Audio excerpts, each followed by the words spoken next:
Olá, boa noite. O A Notícia entrevista hoje o filósofo Luiz Felipe Pondé, doutor em filosofia pela USP, com pós-doutorado pela Universidade de Tel Aviv, em Israel. Ele é professor da FAAP, da PUC São Paulo e colunista do jornal Folha de São Paulo. Seja muito bem-vindo, professor. Que bom recebê-lo aqui de novo, mais uma vez. Segunda vez. Nesse momento emocionante, né, da vida pública nacional, pós-eleição. Hoje é terça-feira, é até bom a gente assumir para o telespectador, porque as coisas acontecem num ritmo tão acelerado. A gente está gravando na terça por uma questão de agenda, né? Ou seja, uma semana antes quase dessa entrevista ir ao ar. Então, a gente ainda está sob o calor, a emoção do primeiro turno, do resultado de domingo. A gente tem a impressão que, de repente, até a semana que vem, o mundo pode acabar. O mundo pode acabar, não sei, pode ter um terceiro turno, alguém pode ser eleito sem a gente nem saber. Mas, enfim, acho que existe um claro favoritismo nesse momento, porque o Bolsonaro quase levou no primeiro turno, teve 46% das intenções de voto. Qual a mensagem do eleitor que saiu das urnas? Que a gente pode entender? Qual foi o principal recado na sua avaliação, Pondé? Eu acho que tem, entre tantos, duas coisas que eu diria. Primeiro, num bloco mais geral, existe uma mensagem que já apareceu nos Estados Unidos, na eleição do Trump, que é pessoas que não tinham acesso à mídia ou à academia, ao jornalismo, aquilo que a gente chama de pensamento público, porque são mais conservadoras, têm uma concepção de mundo distanciada do que se considera legal nesse mundo inteligente, digamos assim. Politicamente correto. Politicamente correto. Eu acho que com as mídias sociais, essas pessoas tiveram acesso a falar, se organizar e se impor. Então, acho que essa é a primeira mensagem. A primeira mensagem é: as mídias sociais vieram para transformar o que a gente conhece de democracia até agora. E aí, tanto nos Estados Unidos quanto aqui. No caso específico do Brasil, acho que tem uma outra mensagem, que é muita gente que acabou votando no Bolsonaro. Acho que se a eleição tivesse mais uns 5 dias, ele tinha levado no primeiro turno, pela onda crescendo, né? Muita gente que votou no Bolsonaro votou, antes de tudo, como um voto contra o PT. Um voto contra o establishment político, de certa forma. Apesar de que o Bolsonaro é um homem do establishment político, ele é uma figura que vem do baixo clero, pouca visibilidade, então nunca teve envolvido em nenhum grande escândalo político. Ele conseguiu se vender como novo, por mais que se vendeu seja como velho. Novo. E porque ele fala coisas que, sabe, tipo, quando foi entrevistado num programa, falou sobre, sei lá, coisas da ditadura. A gente não tem mais nada a ver com isso, o tempo já passou. As pessoas, no dia a dia, sentem muitas vezes isso, que já passou, agora estão preocupadas se o filho vai ser assaltado, se vai ter emprego ou não. Ele anda como se fosse à margem do sistema político, ele se distancia dessa inteligência, essa intelectualidade que quer preservar a memória e quer preservar, de alguma forma, esse passado, não esquece. Eu acho que ele faz eco, assim como o Trump fez de outra forma. Eu faço a relação porque são fenômenos parecidos, apesar que não são idênticos, porque não são países idênticos, nem o Trump é o Bolsonaro. Mas o Bolsonaro, ele dá a voz a alguém que se sentia mudo, invisível e distante de uma compreensão, eu vou usar a expressão sofisticada, mas eu não acho tão sofisticada assim, mas que parece sofisticada da realidade, da história. Então, ele fala frases, eu não tenho nada a ver com isso, eu não quero saber disso, o cidadão comum se sente representado por essa linguagem média que ele usa. É uma linguagem simples, né? Muito acessível, e é uma militância muito aguerrida, barulhenta, que se até então não tinha voz ou não tinha um canal para expressar seu pensamento, encontrou nas redes sociais. É interessante esse raciocínio. É o fim de um ciclo, porque a impressão que eu tenho é de que a política como a conhecemos até agora, né, desde 1988, desde a redemocratização, morreu, ou pelo menos mudou. Acho que você tem razão. Também diria por dois motivos. Um, pela estrutura da campanha, que tem a ver com as mídias sociais, a estrutura. Você sabe, em jornalismo existe uma coisa que, em inglês se fala gatekeeping, gatekeeper, em português a gente usa a expressão, que é aquela figura que trabalhava a edição, controlava no bom sentido um pouco os conteúdos. Todo mundo tem isso, televisão tem isso, jornal tem isso, o rádio tem isso. Mídias sociais não tem isso. Todo mundo fala com todo mundo diz o que quer, circula o que quiser. Então, acho que há uma mudança, primeiro, dessa forma. É uma eleição sem grandes marqueteiros, né? Essa E a morte eleição. do marqueteiro sempre É foi a morte. figura emblemática Assim como da o marketing campanha. está em agonia, a publicidade está em agonia desde que as mídias sociais arrebentaram com as plataformas clássicas de E mídia. os grandes marqueteiros com a Lava Jato no Brasil, todos foram varridos, né? Alguns Duda deles, Mendonça, inclusive, todos foram eles. para o saco. Né? Foram. E a outra coisa que eu acho importante é porque o PT é o partido que dominou o cenário político desde 88 para cá, como você dizia.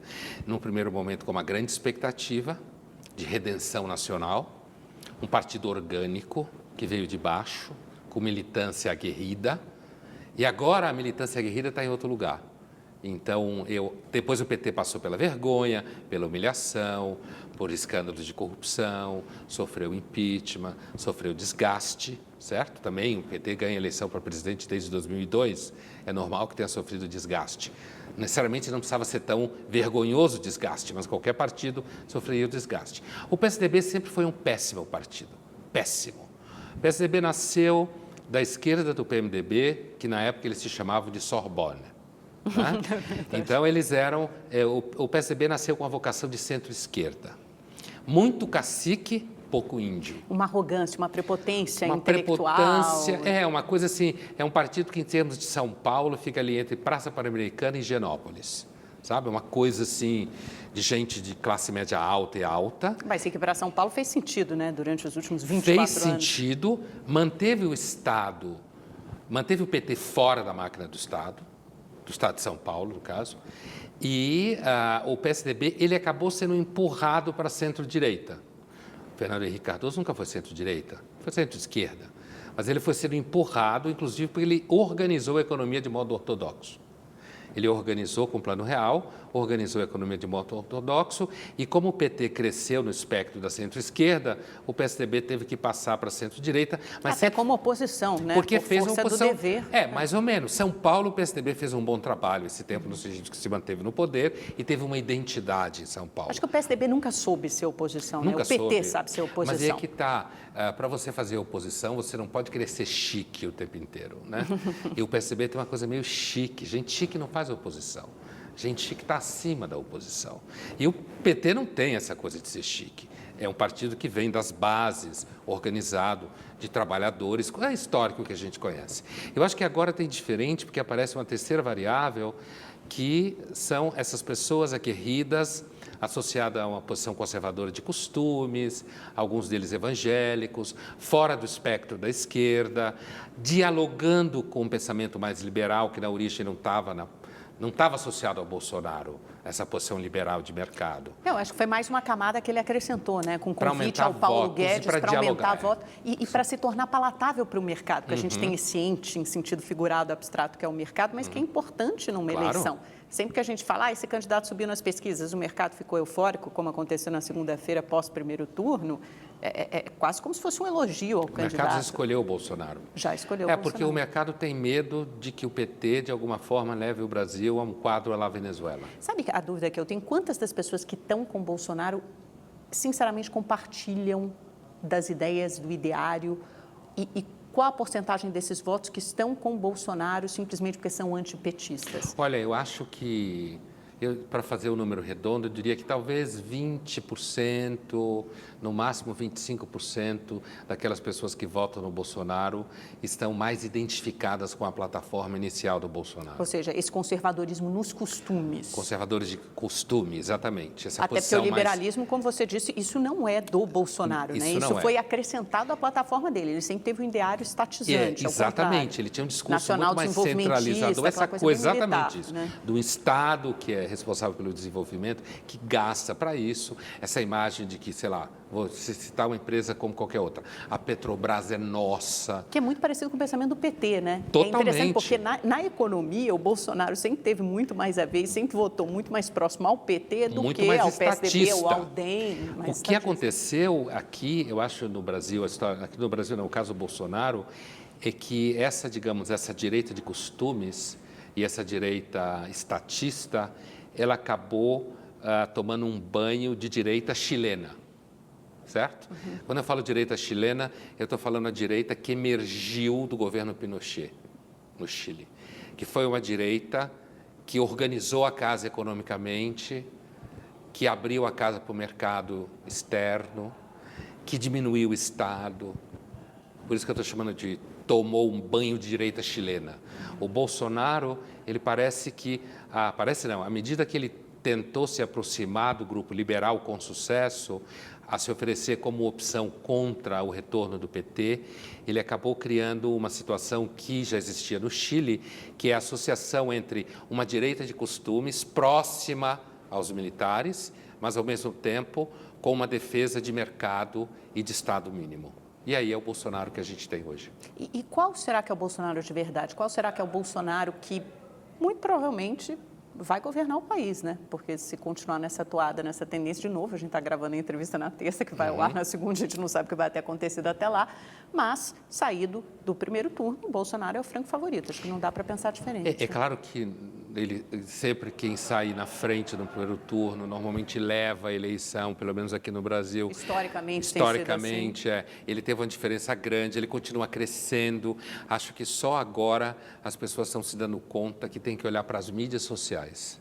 As empresas que pesquisam mídias sociais já apontavam o crescimento do Bolsonaro. Exatamente dessa forma. O Haddad vai começar a subir, aí o Bolsonaro vai começar a subir como resposta e vai chegar perto de vencer no primeiro turno, mas não vai vencer ainda, porque não vai dar tempo. Então é possível que ele ganhe, apesar de que o PT é um partido extremamente capaz, ainda que está combalido, e a gente nunca deve não respeitar a capacidade do PT se organizar politicamente e fazer propaganda. De mobilização. Né? Então, de mobilização. Você ainda acha que tem alguma chance Eu de acho que reviravolta? sim. Eu não acho que a vitória é garantida do Bolsonaro ainda, apesar de que é mais provável, com esse quadro que a gente está, que ele ganhe. Eu acho que não é garantido porque o PT é um partido extremamente competente em marketing. Sempre foi. Ele tomou um banho agora com as mídias sociais, com o crescimento do Bolsonaro. Então, por conta disso, eu não acho que a gente possa dizer com certeza que o Bolsonaro é o presidente da República imediatamente. Eu não sei se eles têm força para parar essa onda conservadora, porque parece ser uma onda muito forte, principalmente no Sul, no Sudeste, no Centro-Oeste. Aí eu queria acrescentar alguns outros ingredientes, até no Nordeste, nas grandes capitais, que votaram bem em Bolsonaro. O Bolsonaro teve uma boa votação se comparado a adversários tucanos do PT nas eleições anteriores. Sim. Então, houve um crescimento. E eu acho que aí entra também todo o debate sobre segurança pública, que é muito caro ao Nordeste. As grandes cidades têm sofrido muito com o aumento dos homicídios, da criminalidade. Quer dizer, é um discurso que eu acho que é uma outra camada, que o Bolsonaro eu vejo como se ele fosse feito de camadas, né? É a camada do antissistema, a camada anticorrupção, a camada anti-PT, e tem essa camada da segurança pública e do combate à violência. Você tinha perguntado para mim qual é o Bolsonaro verdadeiro, né? Então, é uma construção. Na democracia, você sabe que os debates sobre democracia na Grécia, 500 anos antes de Cristo, a gente aprende isso em história da filosofia grega, já lá se perguntava onde está a verdade na democracia. Que a democracia tem um déficit de verdade, de percepção de realidade, de verdade. Porque são tantas as narrativas, são tantas as construções que passam pela mídia clássica e agora passa pelas mídias sociais, que a gente não sabe. Aparentemente, o Bolsonaro verdadeiro, entendido isso como o Bolsonaro que começou o percurso, é um Bolsonaro politicamente incorreto, que abraça o saco cheio das pessoas com o politicamente correto, com um discurso de esquerda, com preocupações distantes do homem comum. Não ser assaltado, a filha não ser violentada quando volta da escola, ter a janta na hora de comer à noite. Essas são as preocupações do homem comum. E você sabe, eu tenho a impressão que grande parte do pensamento público, do qual eu faço parte, do qual fazemos parte, os professores fazem, os intelectuais em geral, os jornalistas, esqueceu isso, virou as costas para o homem comum. E só olhou para esse homem que deveria ter uma série de virtudes entendidas como virtudes politicamente corretas, eticamente esperadas, que deveria abraçar as 3, 4 causas que todo mundo acha que é importante, e virou as costas para o homem comum. O homem comum está preocupado em não ser roubado. O homem comum não compreende por que a família de um assaltante, por exemplo, ou de um criminoso qualquer que está preso, pode receber uma ajuda do Estado. E ele, que perdeu o pai no assalto, não recebe nada. Esse argumento pode eleger o Bolsonaro 150 vezes. Não esse, mas outros semelhantes a esse. Ele não entende que os direitos humanos funcionam para o bandido, né? Então, o homem comum brasileiro, direitos humanos é uma coisa importante. É importante que você proteja o preso do Estado, que ele não seja tratado como... É um avanço civilizatório, né? É um processo civilizador, a gente saber a história mesmo, disso, na Convenção dos Direitos Humanos, Só né, que... em 48, depois da Segunda Guerra Mundial. Quer dizer, isso tem uma história, acontece num contexto, Sim, é um avanço. Só que a ideia de que você deve dar uma ajuda à família de um preso para retirar os filhos do ciclo da violência e das drogas, daí estaria o argumento de você dar uma ajuda financeira, essa ideia que é racionalmente compreensível dentro da lógica de que ajudando financeiramente os filhos sairiam do ciclo do crime, Sim, qual você o pai romperia pertence, aquele ciclo. essa ideia na cabeça da maior parte dos cidadãos que não recebe nenhuma ajuda do Estado, morre na fila do SUS, a escola pública é ruim, não recebe nenhuma ajuda de ninguém, tem que se virar para sobreviver, é assaltado, é morto e os filhos ficam órfãos. Essa ideia anterior que eu descrevi de ajudar não entra na cabeça deles. E, do ponto de vista deles, não entra com razão. Porque entre a família de bandidos e a família que perdeu o pai ou a mãe num assalto, essa família de cá viveria segundo a norma. Então, esse tipo de comparativo é esse tipo de clareza que muita gente está começando a ter. Agora, você descrevendo o Bolsonaro é interessante, porque eu lembro do Lula, né? Quando você fala dessa linguagem simples, acessível, coloquial, que fala do dia a dia, do cotidiano das pessoas e que, né, remete a esses problemas. É claro que é muito mais difícil para o Fernando Haddad, ou então para Dilma, antes deles chegarem a esse homem comum, de alguma forma, talvez é um homem diferente, mas o Bolsonaro também consegue fazer. Quais Sim. as semelhanças, as diferenças entre esses dois líderes, né? Porque a gente veio de um longo tempo de lulismo, que é maior do que o PT, e o bolsonarismo, que parece também maior, até porque não está calcado em nenhum partido, né? Ele nasce enquanto fenômeno, ele é construído enquanto fenômeno e leva a reboque candidaturas e o partido ao qual ele se filiou. São duas figuras carismáticas, né? Por isso que o Bolsonaro pode roubar voto do Haddad no Nordeste. Mas o Haddad não rouba do Bolsonaro. Porque, na verdade, quando o Bolsonaro fala, o jeito dele é um jeito mais perto das pessoas comuns. Ele fala simples, ele fala direto. O cara pode ter votado no Lula até hoje porque ele identifica o Lula com a TV que ele comprava, por causa do Bolsa Família, ou seja lá o que for. Agora, se ele ouvir o Bolsonaro falar, ele vai identificar o Bolsonaro como alguém que vai mandar matar bandido. Que ele está porque a preocupação dele que hoje, ele está né? preocupado, principalmente no Nordeste, inclusive, nas sim. grandes capitais. Porque foi onde mais em todas, cresceu a mas lá é onde mais criminalidade. cresceu. Então, o Lula e o Bolsonaro são próximos. Muita gente os classifica como populistas, um de esquerda, outro de direita, porque eles são gente do povo. Porque, veja, alguém que faz carreira no Exército, que vem de baixo no Exército, também é gente do povo.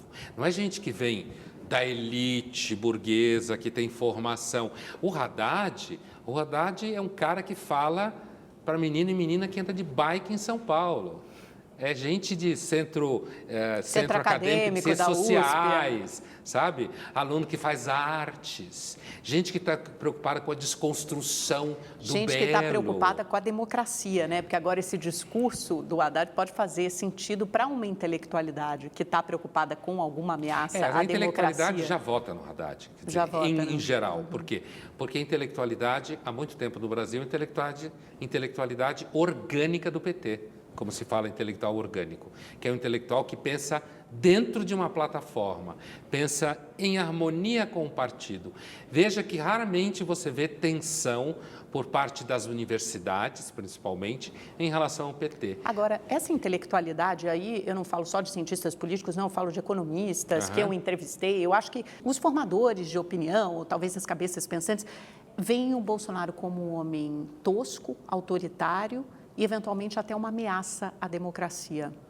O que você acha dessa visão? Eu não tenho certeza que eu acho que o Bolsonaro pode ser uma ameaça à democracia no sentido mítico da expressão, quando a gente pensa em velhos golpes, né? Por causa, ele veio do Exército, ele tem um candidato a vice general, ele elogia a ditadura, a tortura. Ele fez elogios àquela passagem extremamente infeliz do impeachment, que ele fez o elogio ao chefe da tortura. Ao coronel Brilhante Então, eu acho que o Bolsonaro ele está associado a uma percepção antidemocrática muito ligada aos anos 60 e 70.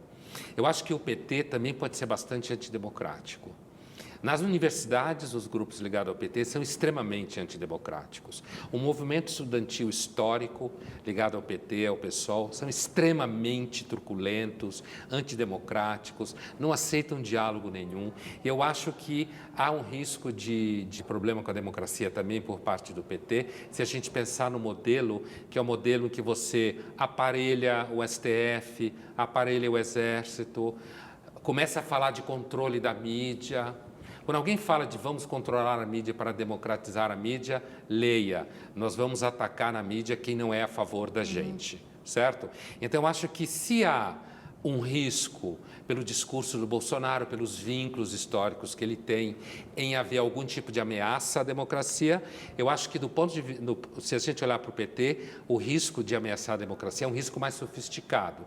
É a gente se aproximar de um modelo meio Venezuela, meio Turquia, em que você tem oficialmente democracia, mas na prática você tem uma máquina em que os pesos e contrapesos que a gente sabe que constitui a democracia, são atenuados. Basta você ter um STF aparelhado, um exército aparelhado, uma mídia aparelhada, ao lado de um legislativo aparelhado, você não tem democracia nenhuma. Eu acho que é esse tipo de risco à democracia que o PT representa hoje na eleição. Mas isso não pode acontecer dos dois lados? Porque o fato é que o PT já ficou mais de 13 anos no poder e isso não aconteceu. Pelo contrário, a Polícia Federal teve autonomia para trabalhar, o Ministério Público e o Supremo com vários ministros indicados pelo PT. Por isso, eu acho que o risco associado à imagem do Bolsonaro é o que eu dizia, eu acho que é o risco de ameaça à democracia no sentido histórico que a gente tem na cabeça.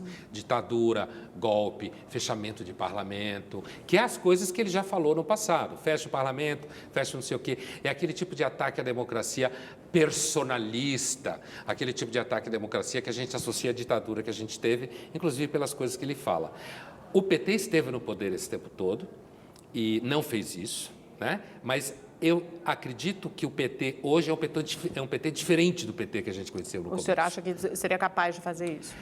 Eu acho Faria que sim. para sobreviver? Ninguém pode ter certeza, mas eu acho que o PT hoje ele aprendeu a lição que foi não ter estabelecido, por exemplo, o controle da mídia.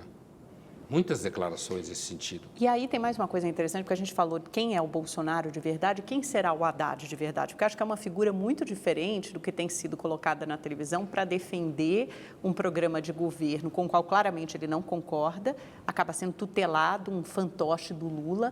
Então, a gente também tem que chegar a essa verdade de quem é o Haddad. Talvez ele tente mostrar isso agora no segundo turno, até se distanciando, né, do pai criador. O problema é que se ele se distanciar do Lula, talvez ele tenha menos votos ainda do que ele já teve, né? Eu acho que a posição do Haddad hoje é bastante difícil, porque ele tem que bancar o Luiz Fernando Haddad Lula da Silva. Ele tem que... ele não pode se descolar do Lula, porque o Lula é a única coisa que sustenta a votação. Veja que no começo ele não tinha nada e ele chegou por conta da imagem do Lula. Então, o Haddad verdadeiro me parece mais o Haddad que foi prefeito em São Paulo, que é alguém da classe média alta paulistana, com uma formação de centro-esquerda, claramente simpático ao marxismo e associado a um certo urbanismo de esquerda, certo? Por isso que eu falei de forma sintética que é um candidato que fala para pessoas que andam de bike, não de bicicleta, de bike, certo? Então, eu acho que o Haddad é um candidato muito menos perto do povo do que o Bolsonaro. O Bolsonaro está mais perto do Lula, nesse sentido, do que o Haddad. Com relação ao programa de governo, que eu acho que nenhum deles apresentou de forma decente, nenhum programa de governo, tanto o Bolsonaro quanto o Haddad, nem acho que tem. Nunca ninguém apresenta, né? Essa que é a verdade, nenhuma eleição. Mesmo porque as pessoas não estão muito preocupadas com isso, né? Quando as pessoas, elas falam que estão preocupadas, sabe? A gente tem aprendido muito sobre o comportamento do eleitor. E o comportamento do eleitor está muito longe desse fetiche que se tem. As pessoas não estão com muito saco. Quando elas verem debate, elas querem ver quem gagueja, quem xinga o outro, quem está mais bem vestido, quem estava suando, quem tremia. É muito mais a forma do que o conteúdo, se o cara né? começar Embalagem. A falar, e que é um dos problemas do Alckmin como figura. Alckmin só fala números. Isso é coisa de paulista. Fala números, coisa técnica. Coisa de tucano. Então, paulista tucano, essa coisa de ficar expondo, digamos assim, o arcabouço técnico do processo. As pessoas não entendem. Imagine se alguém começasse a falar num debate sobre projetos de infraestrutura para o Centro-Oeste. Provavelmente a pessoa mudava, desligava a televisão. O debate político é mais ou menos como um desfile, um jogo de futebol, é alguma coisa em que as pessoas querem emoção, querem se divertir, querem reforçar a ideia que ela tem sobre quem ela vai votar, ou descobrir que não gosta de fulano e se identifica mais com Beltrano. Mas, a rigor, se você fosse falar em entrevistas mais longas e tal, tanto o Bolsonaro quanto o Haddad, já que são os dois finalistas, ambos não têm programa de governo claro. E no caso do Haddad, eu acho que ele fica numa situação mais difícil do que o Bolsonaro, porque o Bolsonaro já identifica, eu não sei de nada não, mas o Guedes sabe. Ele, como ele já falou várias vezes, a economia o Guedes vai decidir. Agora, Pondé, houve uma renovação no Congresso, nos executivos estaduais, né, entre os governadores e provavelmente no federal, o que se anuncia até agora, né? E aí eu me refiro, acho que essa onda claramente conservadora, a gente viu que a bancada dos militares aumentou, a bancada da bala aumentou, o PSL, que é o partido do Bolsonaro, de 8 deputados cresceu para 52, é a segunda maior força da Câmara, de repente até agrega mais alguns e ultrapassa o PT até o ano que vem. Como é que você vê essa nova era, essa mudança? É para pior ou para melhor? Dá para fazer algum tipo de previsão? Eu não diria se é para melhor ou para pior. Eu diria assim, para melhor, para mim, para melhor seria se a gente pudesse, de alguma forma, garantir uma classe política que roubasse menos. Tá? Eu acho que o PT perdeu muita força quando ele se revelou possivelmente tão fisiológico quanto outros partidos, no sentido da corrupção. Então, acho que, para melhor, eu não falo do ponto de vista ideológico, para melhor ainda. Para melhor, eu acho que se a gente tivesse uma classe política que roubasse menos, já era melhor. Eu entendo que se o Brasil fosse mais liberal em termos econômicos, seria melhor para o Brasil. Se ele tivesse um Estado menor, se dos 120 ministérios a gente só tivesse 12, certo? Mas eu acho que essa turma é aquele conservadorismo nos costumes, né? Mais do que o liberalismo econômico, são coisas diferentes. É até bom e importante a gente fazer essa distinção. É claro. Mas a posição, o que o Bolsonaro teve que fazer ao longo do trajeto mais recente dele e se aproximar das posições mais liberais, talvez você tenha a possibilidade de reduzir um pouco o tamanho do Estado e reduzir essa burocracia infernal que domina o país. Do ponto de vista dos costumes, eu não acho que em 4 anos dê para mudar muitos costumes. Agora, mas os costumes têm sido uma agenda importante nessa eleição também, né? Tanto é que em toda entrevista do Bolsonaro ele faz questão de lembrar que ele é a favor da família e ele conseguiu muito apoio entre a bancada evangélica, né? Entre o público evangélico, quer dizer, da família tradicional. Aí a gente pensa nas minorias que muitas vezes já foram atacadas por eles, né? Os homossexuais, as mulheres, os negros e pelo vice dele, General Mourão. O que a gente pode esperar de um governo Bolsonaro? Eu acho que para essas minorias e para as mulheres. Eu acho que nada, acho que a gente às vezes pensa que primeiro nenhum presidente consegue fazer tanta coisa assim, por conta da máquina que está em volta dele. Mas vai ter uma pressão da bancada que o apoia, né? Sim, que é uma bancada assim, religiosa, uma bancada... Você, nos últimos tempos, o Bolsonaro já tem mulheres trabalhando junto com ele, tem a candidata mais votada, se não me engano. A Joyce Hasselmann e a Janaína Pascoal, né? As duas. Certo? Você tem mulheres que já estão próximas dele. Então, eu não acho que dê para dizer que o Bolsonaro seja, o movimento dele seja um movimento contra as mulheres. É exatamente aí que eu acho que é uma questão. A gente tem que tomar cuidado, porque nós que estamos no pensamento público, a gente tem certos jargões. Você tem gays que votaram no Bolsonaro e logo, logo você vai ter gays se declarando a favor do Bolsonaro no segundo turno, certo? Como você tem nos Estados Unidos gay que apoiaram o Trump. Então, uma coisa são pessoas reais, outra coisa são jargões. Como eu dizia para você no começo... Teve o ele não, né? O movimento que se tornou muito forte, né? E que teve o efeito contrário, parece que teve um efeito rebote. Mas aí que está. Você, quando ele fala que ele defende a família, a maior parte das pessoas vive em família. Mas é a família tradicional, né? Aí a gente pensa nas novas famílias se formando com casais do mesmo sexo, que querem adotar filhos. Então, isso daí, numericamente, é menor, né? É menor. Então, o que acontece? Eu acho que muitas dessas famílias que fazem parte da maioria sentiu, durante os últimos tempos, que é como se eles não fossem a maioria. Porque eles são atacados nas universidades, são atacados por críticos de todos os tipos, jornalistas e tal. Se coloque no lugar de alguém de classe média, um homem, uma mulher, que trabalha muito e que se esforça para criar os filhos. O que você acha que essa pessoa sente quando ela escuta de toda parte que a família é opressora, que a família é tradicional? Ele vai, num dado momento, ficar de saco cheio. É isso que está acontecendo. É uma reação, né? Essa é a onda conservadora que falam por aí. É simplesmente essas pessoas descobriram o que já era fato. Elas são maioria. Elas são esmagadoramente maioria. As famílias minoritárias, que devem ser preservadas quando você se refere, por exemplo, a casamentos gays e tal, eu não acredito que um governo hoje consiga andar para trás nisso sem gerar muita violência e sem perder muito apoio.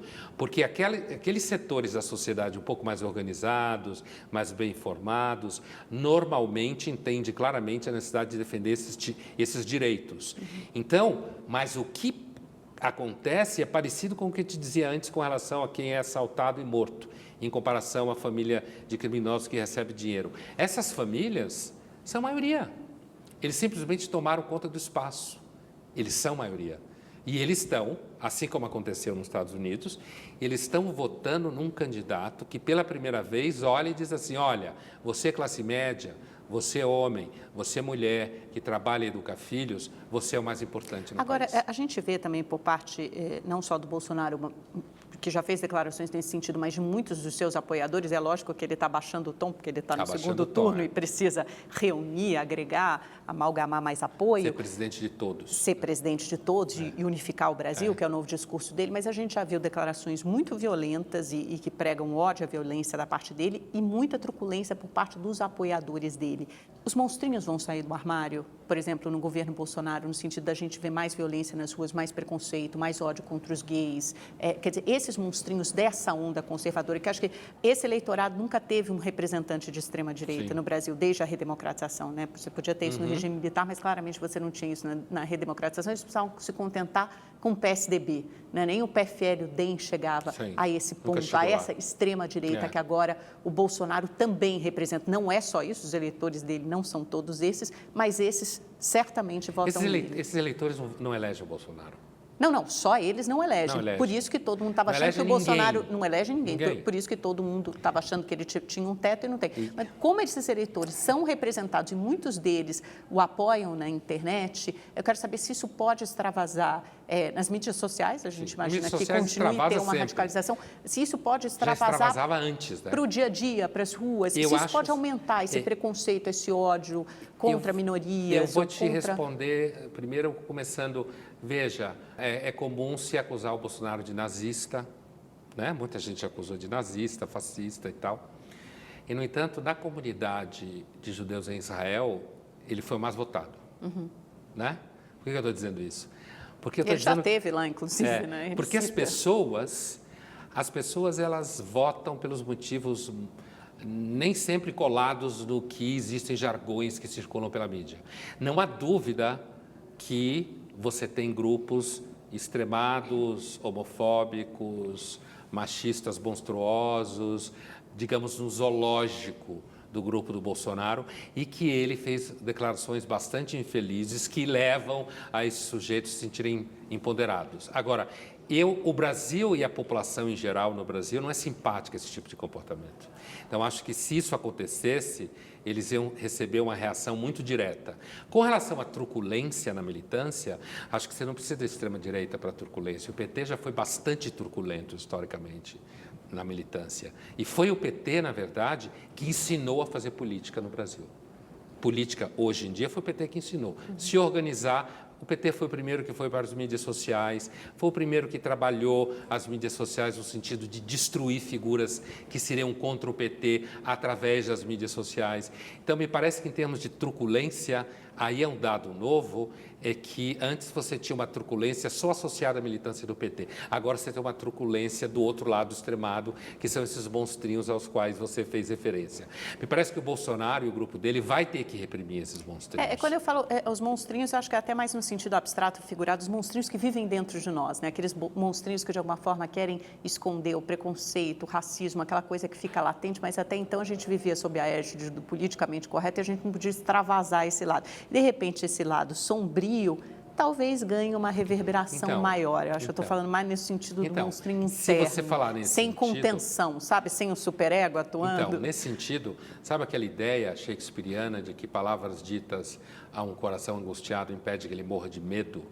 Então, talvez se a gente conseguir tratar desses monstrinhos sem mentir sobre eles, no sentido de que você não precisa simplesmente destruir a obra de um autor, se alguém fala uma frase ou usa um adereço na cabeça, você já é condenado. Isso nas mídias sociais vai continuar assim, porque mídias sociais é terra de ninguém. É terra de ninguém. É isso que a gente é um wasteland total. E é o juízo final, ali eles decidem. O mundo se acaba pronto. a cada clique, o mundo se acaba. Né? Então, me parece que um ganho que a gente pode ter em diminuir um pouco a patrulha politicamente correta é você conseguir falar de determinados assuntos sem muito medo de falar deles. Não de estimular o racismo. Racismo tem que continuar a ser crime. Isso não está em discussão. O que está em discussão, e eu acho que isso é importante, né? Recentemente saiu um artigo nos Estados Unidos muito interessante, remetendo à vitória do Trump e o crescimento da onda conservadora cultural nos Estados Unidos a uma reação médio-tardia ao politicamente correto. Exatamente é isso. Porque o politicamente correto ele foi crescendo, foi se transformando em mecanismo de repressão, de contenção, e às vezes você não é uma pessoa ou machista ou racista, ou seja lá o que for, mas você é uma pessoa que estranha certos comportamentos, nunca viu aquilo antes, precisa de um tempo para se acomodar e, de repente, você pode, por exemplo, ter a impressão que o tema mais importante da pauta de direitos humanos no Brasil seja, sei lá, a questão trans. Você começa a achar que, de repente, essa é a questão mais importante da pauta de direitos humanos no Brasil, quando você tem, por exemplo, um monte de preso em cadeia no Brasil que nunca nem foi julgado e está pagando cadeia já, certo? Então, eu acredito, sabe, eu tenho a impressão que para quem vive no mundo público, do pensamento público, estou falando, no mundo do pensamento público, como nós dois e outros, esse momento é um momento importante para a gente fazer uma reflexão em que medida a gente virou as costas para os homens e mulheres comuns e vivemos dentro de uma bolha em que a gente repete nossas teses e acha que o tempo inteiro o que acontece é esse mundo. E nesse sentido é parecido com o Trump, né? Porque também foi uma reação do homem comum, do average American, né? Aquele white trash, que eles chamam de white trash pejorativamente. Exatamente isso. E nesse sentido, acho que o momento é um momento propício para pensar nisso. Agora, se os monstros vão aparecer, os monstrinhos aos quais você se referia, eu acho que quanto mais você reprime os monstros, pior ele fica. O melhor é quando você joga luz sobre ele e ele desmancha. Pondé, vou te pedir licença um minutinho, nós vamos para um rápido intervalo, voltamos já já. Não sai daí. Olá, estamos de volta com o professor, filósofo, escritor Luiz Felipe Pondé. Pondé, como é que você vê o papel das fake news nessa eleição? Acho que dos dois lados elas cumpriram um papel relevante, né? Mas na última semana, antes do primeiro turno, a gente viu muitas fake news dirigidas contra o candidato Fernando Haddad, dirigidas à bancada evangélica, fazendo referência às mulheres que participaram da passeata do movimento Ele Não. Que papel elas tiveram nessa eleição e que papel podem ter no futuro governo, nos próximos anos? Continuam tendo um grande papel e terão cada vez mais à medida que as mídias sociais... há algum tempo já, a gente já sabe, já se fala que, independente de quem ia ganhar as eleições, as mídias sociais iriam ganhar as eleições. Então, assim, a fake news veio para ficar. Ela sempre existiu, sempre fez parte. Lembra quando a gente falava no começo da democracia grega? Sim. Um dos problemas da democracia grega era a afirmação de que todo mundo era um regime retórico, né? Gente como Platão falou isso, né? Não é qualquer um. E que os caras que negavam a existência da verdade, que na filosofia são conhecidos como sofistas, eram justamente aqueles que defendiam a democracia. Então, a fake news é um nome chique, novo, que surgiu na era do Trump, né? Eu não falo com você, you're fake news, ele fala com o sujeito lá, e é quase que para dar um batismo oficial a uma prática que, com as mídias sociais, tende a crescer cada vez mais. E é claro que um grupo sempre vai acusar o outro de fazer fake news. E aí existe uma coisa que eu acho que o PT sofre bastante hoje, é porque o PT está perdendo, se já não perdeu, o monopólio da narrativa do país. Eu acho isso fundamental dizer. Hoje a gente só não está vendo uma eleição em que talvez um candidato estranho, com palavras fortes e infelizes e mal criadas, que toque em temas sensíveis como se estivesse entrando numa loja de cristais, chutando e quebrando tudo. A gente está vendo um momento em que o PT e tudo que ele representa em termos de intelectualidade orgânica está talvez começando a perder a narrativa do país. Porque é até estranho, porque a gente sempre pensou que a maior crise agora, né, fosse a crise econômica, mas parece que a crise moral e política ganhou da crise econômica, porque o PT fala o Brasil feliz de novo, né? Ele faz referência ao tempo do emprego, da renda, é isso, ele quer voltar à era Lula. E o Bolsonaro está falando não, ele está falando de violência, ele está falando contra a corrupção, Sim. ele está falando, né, de segurança, ele está falando de família, e parece que esses valores, de alguma forma, pelo menos para grande parte do eleitorado, são mais importantes do que emprego e renda. Faz sentido isso? E que a vida não é só econômica, né? Ela só não é dinheiro, né? E principalmente quando você não tem tanto dinheiro, o resto da vida fica mais importante, né? Quando você tem mais dinheiro, você está um pouco mais distante de questões familiares. Eu digo familiares no sentido comunitário de família. Todo mundo que já fez pesquisa de comportamento e publicidade sabe disso. Quando você desce no extrato social, vínculos familiares são mais importantes. O que talvez a gente tenha esquecido no Brasil é que a maior parte da população é pobre. O Bolsonaro e sua equipe estão olhando esses pobres de outro jeito, diferente do que o PT sempre olhou, que foi do ponto de vista de ajuda financeira. Agora, o PT tem que falar da época do Lula, porque a gente precisa lembrar que o PT está no poder, menos os últimos 2 anos, que teve o governo Temer, que também foi eleito junto com o PT, porque o Temer era vice-presidente da chapa da Dilma. Quem votou na Dilma votou no Temer, né? Então, desde 2002 para cá, quem administra o país foi o PT. Então, se o Brasil entrou em crise econômica, entrou durante a administração do PT. É normal que o PT não traga o tema econômico à baila e remeta ao começo da era Lula, que foi um começo bom. O país estava rico, Fernando Henrique deixou a casa organizada, tinha arrecadação, tinha imposto gerando dinheiro. Então, é normal que ele faça isso. Fugir da agenda econômica para o Bolsonaro, primeiro, o Bolsonaro não precisa da agenda econômica porque ele tem a agenda moral, como você estava dizendo, de costumes. Mas economia é muito complicado, é muito enrolado, né? Falar de economia agora. E você falar de família, de valores, tanto que ele não insufla. fala, quem fala é o Paulo Guedes. E o Paulo Guedes fala para o mercado, né? Então, assim, quando ele terceiriza, ele também, eu não preciso falar disso, porque eu não falo disso com o eleitor. O sujeito, o Paulo Guedes, ou seja lá quem for, vai falar com os empresários. O grosso da população, nós, mortais, que não estamos na pirâmide dos 5, 6 mais ricos, esse grosso da população está envolvido com valores que têm a ver com casar, ter filhos, morrer, ir para casa, e ter férias, e pagar boleto, e conseguir ver programa de televisão, ver internet, quer dizer, acreditar em Deus ou não acreditar em Deus, a vida tem sentido, não tem sentido. E o Bolsonaro, ele lembrou, entre aspas, aparentemente o Bolsonaro parece ter lembrado que os seres humanos sofrem no seu dia a dia com medo de perder marido, mulher, perder filho, perder pai e mãe. E aí ele começou a falar com essas pessoas. Eu fico imaginando qual será o papel da verdade nos próximos tempos, porque quando a gente fala de fake news e dessa inversão de valores, e aí se falam na era pós-verdade, parece um nome chique, para mentira. Que papel terá a verdade, que papel terá a imprensa? Porque a imprensa foi muito atacada pelos dois lados, né? O PT era a mídia golpista, do Bolsonaro é a mídia comunista, é a mídia mentirosa, o Trump já faz isso nos Estados Unidos, é o fake media, né? Então eu fico imaginando, será que toda matéria que alguém publicar contra o governo Bolsonaro vai ser atacada, desqualificada, desmentida, os jornalistas vão ser xingados e massacrados nas redes sociais, como aconteceu agora recentemente com os jornalistas da Folha de São Paulo, né, que publicaram histórias sobre a ex-mulher do Bolsonaro, etc. Então, eu acho que isso vai acontecer, isso tem a ver com as mídias sociais, não tem jeito, assim. A espécie humana, a espécie sapiens sempre foi uma espécie da pós-verdade. A gente sempre mentiu, omitiu, maquiou, inventou histórias. Provavelmente a gente aprendeu a falar mais para falar mal dos outros do que para falar coisa da cabeça. O mecanismo está mais sofisticado que nunca, então, né? Porque antes era a fofoquinha de portão, da vizinhança. Por outro lado, o jornalismo sempre teve um papel importante, que é o tal do gatekeeping que a gente estava falando, que era fazer um pouco a seleção do que saía. Eu acho que o jornalismo, isso veio dos Estados Unidos, sabe, a mídia americana, ela acabou asfaltando o caminho dela para se transformar em objeto do Trump, porque a mídia americana, diferente da brasileira, que eu acho melhor nesse sentido, é descaradamente democrata. E ela se posiciona. Tem a mídia conservadora como a Fox News, mas cada um se e posiciona num terreno. Se você falar do resto, e se você falar dos jornais, a mídia americana é descaradamente democrata.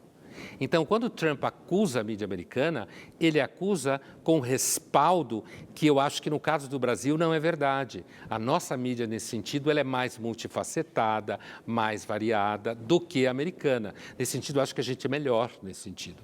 Agora, por outro lado, qualquer pessoa que tenha passado por uma faculdade de ciências humanas, para estudar o que for de ciências humanas, seja comunicação social, jornalismo, televisão, seja sociologia, seja filosofia, sabe que o grosso das faculdades de ciências humanas é de esquerda. Sim, tem um pensamento mais progressista, Absolutamente principalmente de nos esquerda. costumes. E na economia também. Então, resultado, na economia eles são anti-mercado, certo? Na maior parte dos casos, são anti-mercado, são estatistas. Para mim, que entendo que a sociedade de mercado, não acho que o mercado resolve tudo, mas eu acho que o mercado é o único mecanismo que produziu melhoria de condição material de vida na história. Né? Então, assim, mas o mundo das ciências humanas, todo mundo que faz parte dele, ninguém vai poder dizer que eu estou falando fake news, é de esquerda, a maior parte. Portanto, você tem jovens que saem da sociologia, da filosofia, da antropologia, do jornalismo, do curso de rádio e televisão, com uma visão um pouco mais próxima da esquerda. E isso aparelha muita gente para querer dizer que é todo mundo de esquerda. Mas eu acho que no Brasil a gente é melhor que isso. Melhor no sentido que é mais multifacetado. E, veja bem, quem alavancou a possibilidade de você ter um debate liberal no Brasil, no sentido econômico, liberal no sentido político, foi a mídia, não foi a universidade.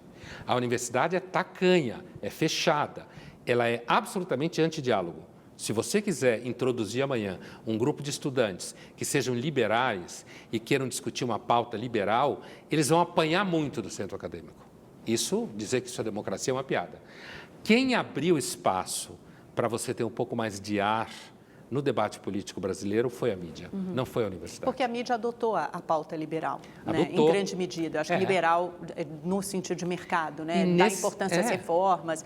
Basta ver como foi a cobertura da necessidade da reforma da Previdência. Eu acho que a imprensa, a grande imprensa de uma forma geral, fez muita força nesse sentido, para que fosse aprovada, para tentar demonstrar a importância daquilo. Nesse sentido, a mídia revelou uma capacidade de percepção da realidade muito superior à universidade. Ela revelou a capacidade de perceber questões dentro do país, de transformações necessárias e de um eco. Que eco é esse? Quando você faz eco ao que as pessoas pensam ou com que elas estão preocupadas, ou uma maior possibilidade de narrativas, você consegue, inclusive, controlar, no bom sentido, melhor ondas de monstros, que a gente falava no primeiro sentido antes. Como é que você vê, aí tentar inserir um pouco o Brasil, a gente falou um pouco sobre isso, mas para a gente finalizar, nesse contexto mundial, né? Eu acho que dessa onda conservadora que ela veio vindo e foi varrendo vários países da Europa, a gente teve o Brexit na Grã-Bretanha, a gente tem todos os países do leste europeu, a Polônia agora foi até repreendida, né, pela comissão lá da União Europeia, o Trump nos Estados Unidos, é uma resposta ao quê? Esse fenômeno parte de onde? Eu acho que parte do seio de uma classe média baixa, com medo de perder a vida que ela tem, na Europa, principalmente com relação a imigrantes. Então, uma reação do status quo. Assim, acho que sim. Nos Estados Unidos também, com medo de imigrantes, perda de poder econômico americano. No Brasil, perda do milagre econômico que veio acontecendo no final do governo FHC e depois do primeiro governo Lula, que foi um arco em que o Brasil começou a crescer. Mas também das pessoas poderem falar entre elas. Eu acho que é fundamental as mídias sociais. É que, quando eu estou falando fundamental, não quer dizer que elas são lindas. Tudo é ambivalente no mundo moderno, tudo é ambivalente, né? Mas elas foram fundamentais para fazer com que essas pessoas percebessem que tem um monte de gente que pensa como elas, que acha que é importante acreditar em Deus, que acha que é importante que a filha não tenha 50 relações sexuais antes de casar, que acha que é importante que os filhos casem com pessoas que ele conhece. Ou seja, as mídias sociais colocaram essas pessoas mais perto uma das outras. E aí emergiu uma população, um grosso da população numericamente que simplesmente não tinha voz antes, não aparecia. É a verdadeira revolução, e aqui eu não estou dando nenhum sentido positivo à palavra revolução, porque eu nem dou costumeiramente falando, mas é a verdadeira revolução do homem comum, só que tem cenários distintos. No caso da Europa, a extrema-direita na Europa ela tem um histórico bem mais complicado do que aqui ou nos Estados Unidos.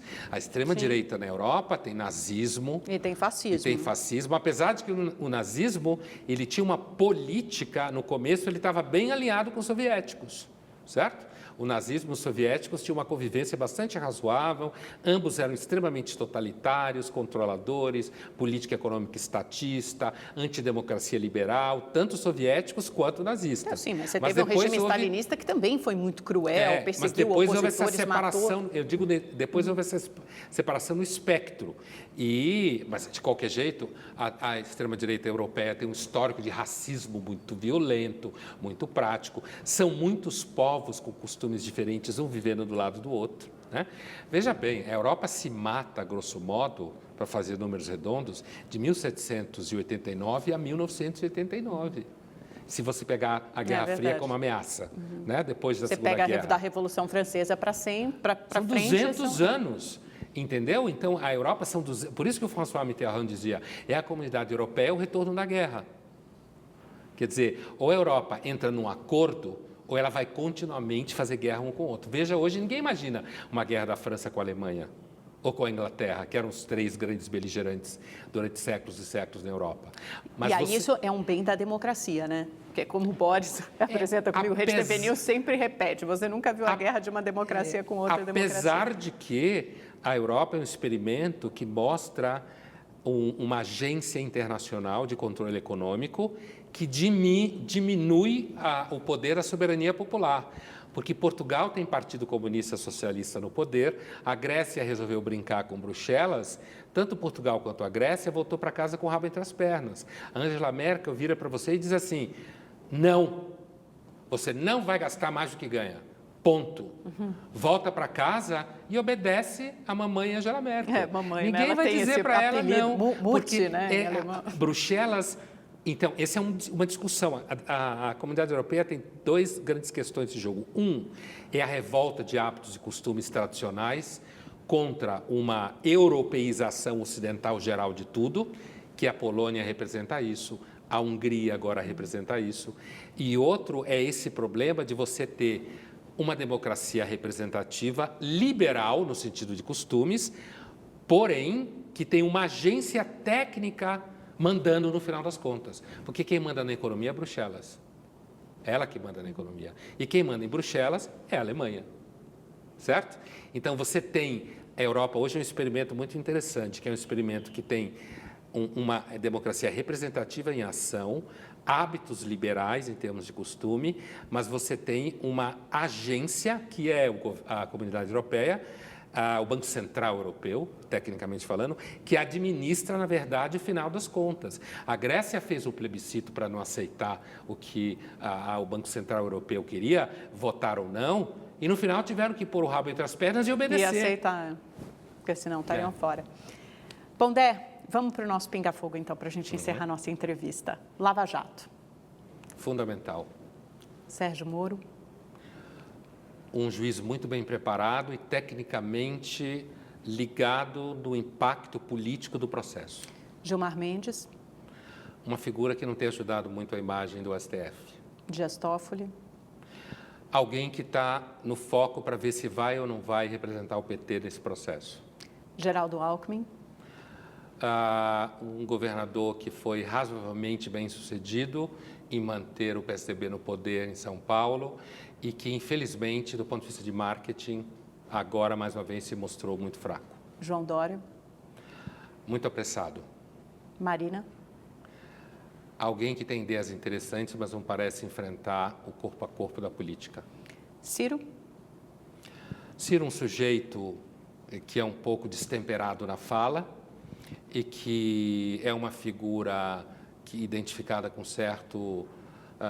essa coisa meio coronel nordestino com ideias mais avançadas em termos sociais, mas que tem um personalismo na sua prática. Haddad. Haddad, o PT mais voltado para a classe média alta que já existiu.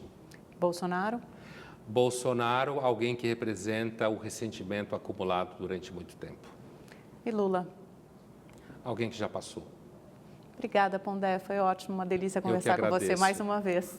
Obrigado a você. Volte sempre. Obrigada a você também pela sua companhia, sua audiência. Até a próxima segunda-feira. Tchau, boa noite.